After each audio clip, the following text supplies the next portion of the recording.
Saya belum pernah membuktikan secara langsung bahwa ada seorang ibu yang melahirkan seorang anak dan seorang dalam tanda kutip nenek ini. Assalamualaikum warahmatullahi wabarakatuh. Selamat malam, selamat berjumpa kembali. Selamat datang di room diskusi. Perkenalkan saya Hairil Anwar alias Bang Kikuc, yang mana saat ini saya berada di wilayah Kabupaten Bone. Jadi di beranda saya ya, jadi di beranda Facebook itu saya melihat teman-teman banyak yang memposting, apalagi yang tinggal di daerah Maros dan Makassar, itu banyak yang posting terkait nenek yang menganiaya cucunya, nenek yang menganiaya cucu. Jadi banyak yang memposting itu.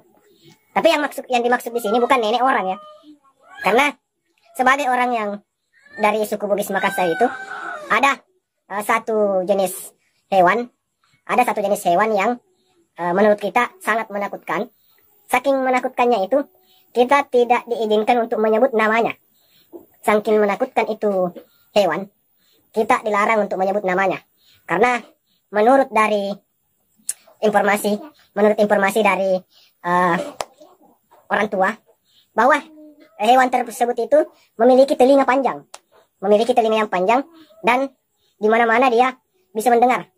Jadi dimanapun saat kita menyebut namanya, maka dia akan mendengar apa yang kita, kalau dia dicerita. Jadi kita dilarang untuk menyebut namanya, dan kita dibiasakan untuk apabila ingin membahasnya, jangan menyebut namanya, tapi menyebutnya nenek.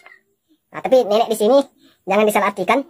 Nenek di sini bukan nenek kandung atau nenek seperti nenek yang seperti biasanya. Jadi yang dibahas di sini adalah sebuah informasi di mana seorang nenek yang menganiaya cucunya. Jadi seorang kakek juga yang mengaku cucu dari nenek tersebut datang. Apakah datang ingin bersilaturahmi atau datang ingin ketemu? Dia mengaku sebagai cucu, dan si nenek itu menganiayanya. Nah, dan itu sudah menjadi viral di media sosial, khususnya di Facebook ini sendiri. Saya melihat banyak informasi yang teman-teman membahas terkait nenek ini. Jadi saya harap jangan salah artikan kalau di antara kita ada yang menyebut nenek ya. Jadi yang ini ada sebuah hewan yang begini, apa namanya itu? Intinya kita itu sangat dilarang. Jadi orang-orang tua kita dulu itu melarang untuk menyebut nama. Jadi kita memakai istilah nenek. Kita menyebutnya dia nenek.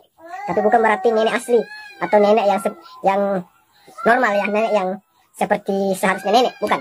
Tapi nenek dalam arti ini supaya kita tidak menyebut namanya. Sebenarnya terkait dengan orang yang memiliki kembaran nenek ini, saya sih tidak terlalu mengetahui. Saya tidak paham terkait ke sana. Saya tidak, apalagi ya, pemahaman saya tidak sampai ke sana kalau ada yang memiliki kembaran. Karena yang ada, saya hanya mendengar bahwa ada yang memiliki kembaran nenek.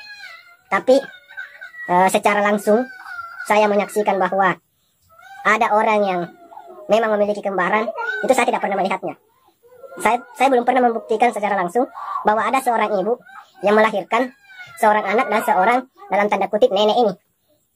Jadi kalau untuk ada orang yang mengatakan bahwa dia kembaran nenek, itu walau alam. Saya juga tidak berani mengatakan bahwa tidak ada, karena kemungkinan ya. Jadi sesuatu yang mustahil bagi kita itu bukan berarti sesuatu yang tidak bisa. Sesuatu yang tidak bisa terjadi. Wallahu alam. Karena sesuatu yang mustahil bagi kita itu bisa saja sesuatu yang telah terjadi kepada orang lain. Tapi secara nyata, secara pola pikir saya yang saat ini, karena saya belum pernah melihat dan belum pernah menyaksikan ada seorang ibu yang baru melahirkan seorang anak dan melahirkan kembaran seorang nenek ya, dalam tanda kutip seorang nenek. Jadi kalau ada yang mengatakan memiliki kembaran nenek, ya saya belum bisa yakin. Saya belum yakin sepenuhnya. Kecuali kalau mungkin suatu saat nanti saya bisa melihat bahwa ada seorang ibu yang melahirkan seorang anak dan seorang lagi hewan, dalam tanda kutip nenek ya. Kenapa ya? Mungkin ada yang bertanya, kenapa saya senantiasa menyebut nenek? Ya seperti yang teman-teman tadi, seperti yang saya sampaikan di awal video, bahwa orang tua kami dahulu itu sangat melarang. Jadi nenek saya, nenek kandung, neneknya nenek, mamanya nenek juga, saya masih dapat bapaknya nenekku. Dan saya sering diajak jalan sama beliau, bapaknya nenek. Dan dia sangat melarang kita menyebut nama hewan tersebut. Karena katanya, hewan tersebut itu memiliki telinga yang panjang. Jadi dimanapun ada air, ini kan air. Jadi dimanapun ada air, saat kita menyebut namanya, maka dipastikan dia akan mendengar. Itu menurut nenek, menurut kakek ya. Jadi, dia sangat melarang. Nah, jadi sampai hari ini, saya pun terdoktrin dengan kata-kata itu. Hingga saya tidak berani menyebut nama hewan tersebut. Saya tidak berani menyebut nama hewan tersebut. Jadi sampai sekarang pun, saya selalu memanggilnya nenek. Tapi bukan berarti nenek saya ada punya kembaran. Tidak. Bukan itu artinya. Panggilan nenek ini memang kebanyakan orang dari suku Bugis Makassar itu memanggil hewan tersebut dengan nenek. Nenek bukan berarti nenek kandung atau nenek apa. Bukan. Tapi hewan ini biasanya dipanggil nenek. Karena memang orang-orang tua ya, kakek-kakek kita mengajarkan hal tersebut. Ini tujuannya kakek melarang kita menyebut namanya. Karena jangan sampai saat kita menyebut namanya, kita mengatakan hal-hal yang tidak pantas untuk dikatakan. Dan terdengar oleh hewan tersebut. Sehingga hewan tersebut itu mengganggu kita.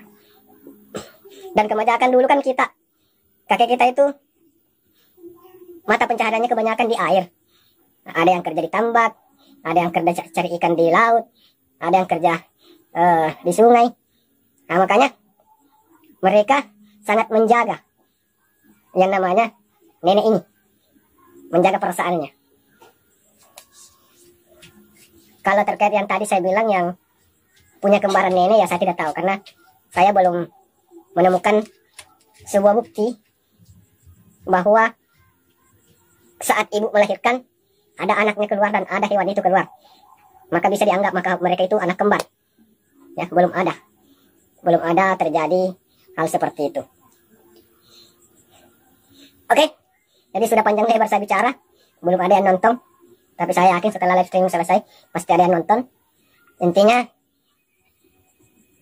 tetap berhati-hati, jangan sembarangan mengucapkan sesuatu yang sebenarnya tidak kita pahami dengan benar.